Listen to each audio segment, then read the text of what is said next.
Hello my dear friends. जैसा कि हमने आपको पिछली वीडियो तक ये बताया था कि हम किस प्रकार कंस्ट्रक्शन अर्थात रचनाएं करते हैं, तो जो हमने आपको पिछला टॉपिक बताया था वो आपके पेपर में हर साल पूछा जाता है और हर साल वो लगभग 6 से लेके 8 नंबर के बीच पूछा जाता है। तो आज हम उसी के बाद एक नए टॉपिक्स के बारे में बात करेंगे जिसका नाम है स्केल्स, मतलब मापनी। ये आपके पेपर में हर साल पूछा जाने वाला क्वेश्चन है जो कि 14 नंबर से 18 नंबर के बीच में पूछा जाता है। इसमें कहीं कहीं पे आपको कुछ मापनी अर्थात स्केल्स को बनाने के लिए आता है तथा कहीं कहीं पर आपको कुछ परिभाषाएं लिखने को आती है जो कि 6 नंबर तक की होती है। तो आज हम इसमें परिभाषा सहित पूरी मापनी के बारे में जानेंगे। देखिए कैसे। सबसे पहले हम ये जान लेते हैं कि मापनी होती क्या है। तो मापनी वास्तविक आकार को एक निश्चित अनुपात में कम अथवा बड़ा करने पर मापनी बनाई जाती है। इसको एक तरह से और समझ सकते हैं कि वह उपकरण जिसकी सहायता से किसी वस्तु के वास्तविक आकार को एक निश्चित अनुपात में काल्पनिक आकार में प्रदर्शित किया जा सके मापनी कहलाता है। चलिए अब इसे समझते हैं कि कैसे। मान लेते हैं कि किसी वस्तु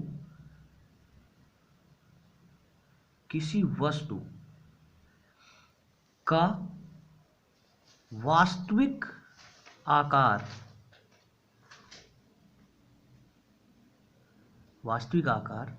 10 किलोमीटर। अब यहाँ किसी वस्तु का वास्तविक आकार 10 किलोमीटर है तो आप इसे किसी पेपर में 10 किलोमीटर की थोड़ी पूरी यानी कि लाइनिंग या पूरा दिखा सकते हैं इसकी लंबाई। तो इसके लिए आप क्या करते हैं, एक निश्चित अनुपात अर्थात एक मानक मान लेते हैं। अब वो कैसे? हम मान लेते हैं कि 1 किलोमीटर बराबर 1 सेंटीमीटर। तो जब 1 किलोमीटर बराबर 1 सेंटीमीटर होता है तो यही हम 10 किलोमीटर बराबर 10 सेंटीमीटर मान सकते हैं। ठीक इसी प्रकार से अगर हमें जहाँ पे ये 10 किलोमीटर की इस रोड को बनाना हो तो हम उसे 10 सेंटीमीटर तक बना सकते हैं, क्योंकि 10 सेंटीमीटर हम किसी भी पेपर पर एक आराम तरह से बना सकते हैं। ठीक इसी प्रकार अगर इसमें कह दिया जाए कि 40 किलोमीटर का है तो उसको क्या करते हैं आप कि उसको सीधा सीधा 40 सेंटीमीटर ड्रॉ कर सकते हैं, क्योंकि अब इसके बाद भी अगर अधिक होने लगता है तो उसके लिए भी आपके पास तो जैसे अगर हमें कोई एक बड़ी दूरी या एक बड़ी लंबाई दी गई हो तो हम उसे एक निश्चित अनुपात में मानकर निरूपित कर सकते हैं, अर्थात एक निश्चित अनुपात में मानकर एक मापनी या स्केल बना सकते हैं। मापनी यही है। तो इसकी परिभाषा हम आपको दिखाते हैं, आप लोग इसे नोट कर लीजिए। जैसा कि आपके सामने यह परिभाषा लिखी है तो मैं आशा करता हूं कि आप लोग इसे नोट कर लेंगे। नोट कर लीजिए या फिर स्क्रीनशॉट ले लीजिए। ठीक है, चलिए हम इसके आगे अब इसके एक और महत्वपूर्ण बिंदु अर्थात RF के बारे में पढ़ते हैं। RF का अर्थ है रिप्रेजेंटेटिव फ्रैक्शन अर्थात निरूपक भिन्न। यह किसी भी मापनी को बनाने के लिए एक महत्वपूर्ण बिंदु है जिसकी सहायता से हम किसी मापनी में एक निश्चित भिन्न को प्राप्त करते हैं, एक निश्चित अनुपात को प्राप्त करते हैं, जिससे कि हमें यह पता चलता है कि हम जो लंबाई जो मापनी बनाने वाले हैं वो कितनी लंबाई की होगी तथा वह कितने क्या उसका अनुपात क्या होगा। तो चलिए बिना देरी करते हुए हम अपना अगला पॉइंट डिस्कस करते हैं। जैसा कि यहाँ आप देख सकते हैं कि हमारे पास दो ब्लॉक हैं, ए तथा बी। ए की लंबाई जो है वह 20 मिलीमीटर है तथा बी की लंबाई 30 मिलीमीटर है और इसकी जो वास्तविक लंबाई है वह है एक की है 2 किलोमीटर तथा दूसरे की अर्थात बी की है 3 किलोमीटर। तो यहाँ पे हम जो निरूपक भिन्न माने हुए हैं वो हमारा है, तो जो इसमें हमारा जो निरूपक भिन्न है वो है कि ड्राइंग में वस्तु की लंबाई बटे वस्तु की वास्तविक लंबाई, अर्थात यहाँ पे हमारा जो है यह है 20 मिलीमीटर और इसकी जो वास्तविक लंबाई है ए की वो है 2 किलोमीटर। चूंकि ये किलोमीटर में है ये मिलीमीटर में है तो हम इसे सीधे सीधे से इस प्रकार बदलेंगे कि यह मिलीमीटर में है तो इसे भी मिलीमीटर में बनाएंगे। तो मिलीमीटर में बदलने के लिए सबसे पहले हम इसे ये बदल लिए मीटर में, देन इसके बाद हम इसे मिलीमीटर में बदल लिए। अब उसके बाद एक जीरो से एक जीरो कट गया, ये 2 से ये 2 कट गया, तो इसका जो आया वो आया 1/10⁵। तो जो इसका RF है वो आता है 1/10⁵। तो यही से अब आपको ये नहीं समझ में आ रहा होगा कि हम इसका RF किस प्रकार निकालेंगे। तो आइए इसके लिए एक फॉर्मूला है। RF बराबर होता है ड्राइंग में वस्तु की लंबाई वस्तु की प्रदर्शित लंबाई बटे वस्तु की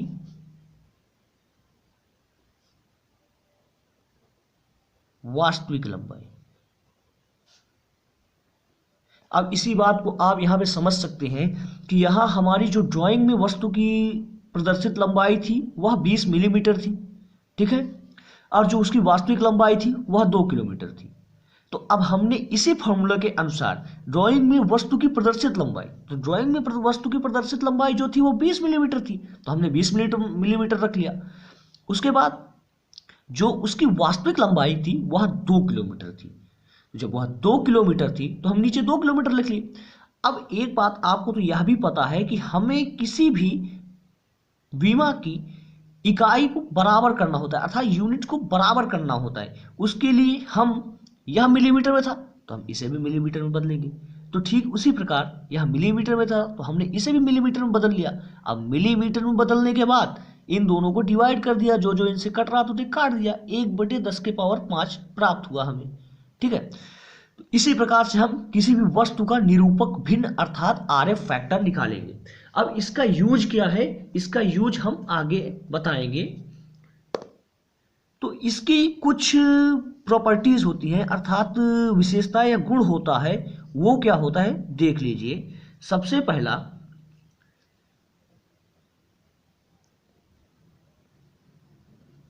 ड्राइंग में प्रदर्शित लंबाई तथा वास्तविक लंबाई एक ही यूनिट की होनी चाहिए, तभी RF की कोई भी यूनिट नहीं होती है। अर्थात जब RF की यहाँ पे कोई यूनिट ही नहीं होती है तो हमारी जो ड्राइंग में हमारी जो इकाई है अर्थात यूनिट है और जो वास्तविक इकाई है यह दोनों समान होनी चाहिए, तभी हम किसी वस्तु का RF प्राप्त कर सकते हैं। ये बात आपको समझ में आ गई होगी। तो चलिए हम आपको RF की परिभाषा भी दिखा देते हैं जिसे आप नोट डाउन कर लीजिएगा, क्योंकि एग्जाम में परिभाषाएं भी पूछ लेता है। तो ये रही निरूपक भिन्न की परिभाषा तथा उसका सूत्र अर्थात फॉर्मूला। तो आप जल्दी से इसे नोट डाउन कर लीजिए। हम अगला टॉपिक स्टार्ट करते हैं। जैसा कि आप स्क्रीनशॉट ले चुके होंगे, चलिए हम आगे बढ़ते हैं। तो देखिए हमारा जो अगला टॉपिक है वो है लेंथ ऑफ स्केल अर्थात मापनी की लंबाई, जिसे शॉर्ट में हम LOS भी बोलते हैं। तो देखिए लेंथ ऑफ स्केल क्या होता है। मापनी द्वारा नापी जाने वाली अधिकतम दूरी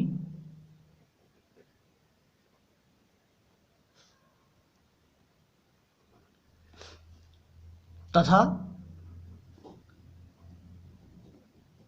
RF अर्थात रिप्रेजेंटेटिव फैक्टर अर्थात निरूपक भिन्न को गुणा करने पर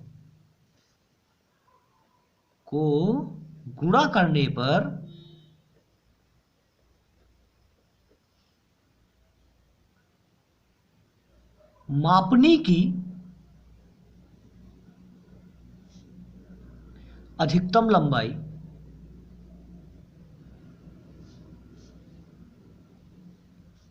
या मापने की लंबाई ज्ञात की जा सकती है।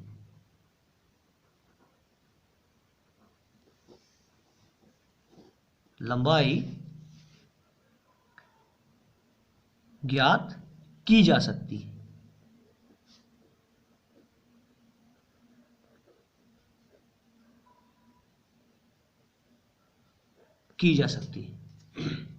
ठीक है, तो आइए आपके सामने एक छोटा सा उदाहरण रखते हैं। तो इसका जो सबसे पहले आप देखिए इसका सूत्र क्या होगा।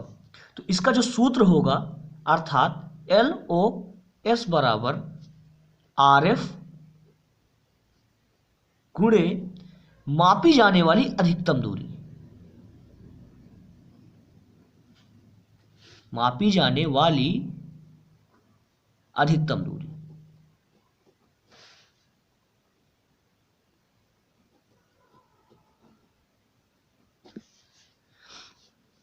इस फॉर्मूले को आप नोट डाउन कर लीजिए और याद रहे यह फॉर्मूला आपको अच्छी प्रकार याद हो जाना चाहिए, क्योंकि इसके बाद जो हमारे प्रश्न हैं वो इसी फॉर्मूले की सहायता से सॉल्व होंगे।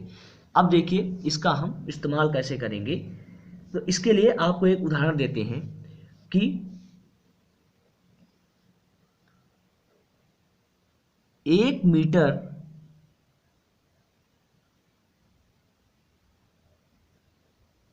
नापने के लिए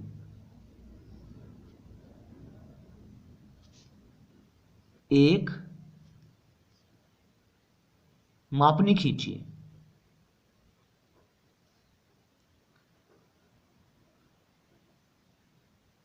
एक मापनी खींचिए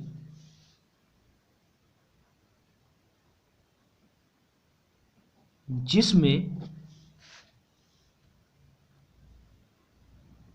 2 मीटर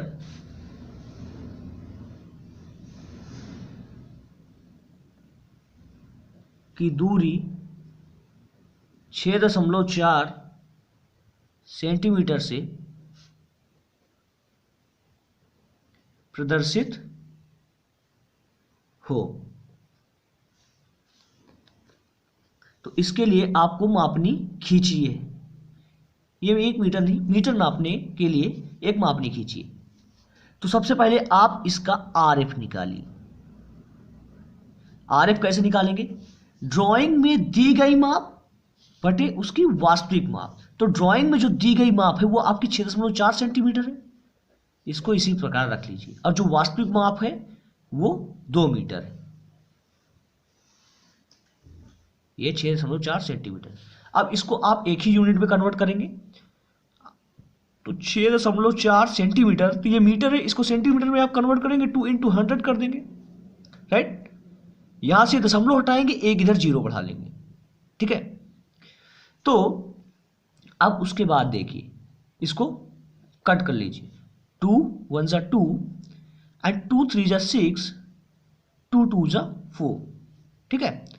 अब इसको फिर से कट कर लीजिए। तो ये हो जाएगा आपका 16 एंड ये हो जाएगा 500। तो यहाँ पे ज़्यादा ना करते हुए आगे हम कर लेते हैं। फिर से कट कर लीजिए, ये हो जाएगा 8, ये हो जाएगा 250। देन फिर कट कर लीजिए, ये हो जाएगा 4 एंड ये हो जाएगा 125। तो फाइनल जो आया 4/125। तो इसका जो RF आ गया वो आया 4/125। 4/125। तो जैसा कि इसका RF आ गया 4/125, तो आइए इसका LOS अर्थात लेंथ ऑफ स्केल निकालते हैं। तो हमारा एक बार क्वेश्चन पढ़ लीजिए कि दिया क्या है। मीटर नापने के लिए एक मापनी बनाइए जिसमें 2 मीटर की दूरी 6.4 सेंटीमीटर से प्रदर्शित हो तथा इसमें यहाँ पे 2 की जगह आप सीधा सीधा लिख लीजिए 4 मीटर। यहाँ पे 4 मीटर की दूरी दर्शाइए। तो आइए अब इसका लेंथ ऑफ स्केल अर्थात LOS निकालते हैं। तो यहाँ पे आप जैसा कि देख सकते हैं LOS अर्थात लेंथ ऑफ स्केल बराबर क्या होता है, RF गुणे अधिकतम लंबाई। तो वहां पे हमारा जो RF आया था वो आया था 4/125 इंटू जो हम अधिकतम लंबाई ले रहे हैं वो ले रहे हैं हम 4। क्लियर? जो अधिकतम लंबाई ले रहे हैं वो ले रहे हैं 4। तो जो 4 ले रहे हैं हम वो मीटर में ले रहे हैं और जो हमारा लेंथ ऑफ स्केल आया है वो हमारा सेंटीमीटर में आ रहा है। तो हम इसको क्या करेंगे, इंटू 100 कर लेंगे। क्लियर? 100 करने के बाद अब हम इसको डिवाइड करेंगे।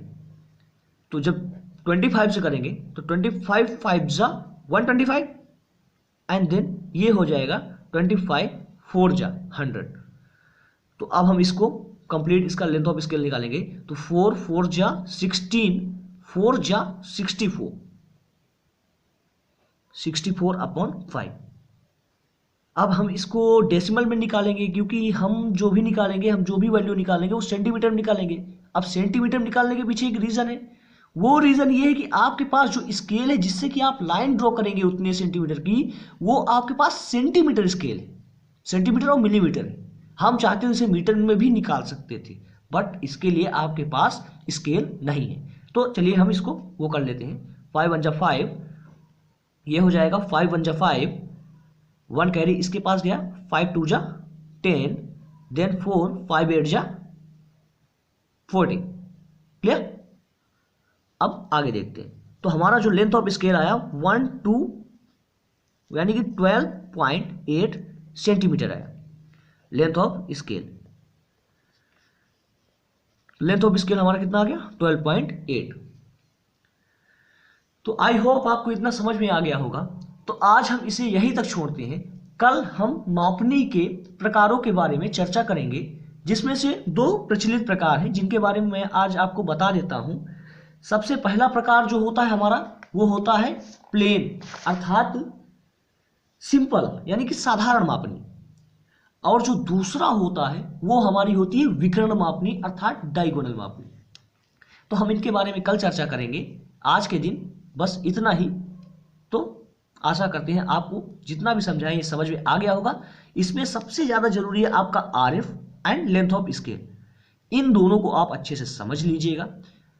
अगर आज आपको इतने से समझ में नहीं आया तो कल मैं इसके आपको 2-4 उदाहरण दे दूंगा, और जैसे ही मैं आपको साधारण स्केल तथा विकर्ण मापनी पढ़ाऊंगा तो इन सब में क्या होगा, आपको अच्छी तरह से समझ में आ जाएगा कि मैं आखिर आपको समझाना क्या चाहता था।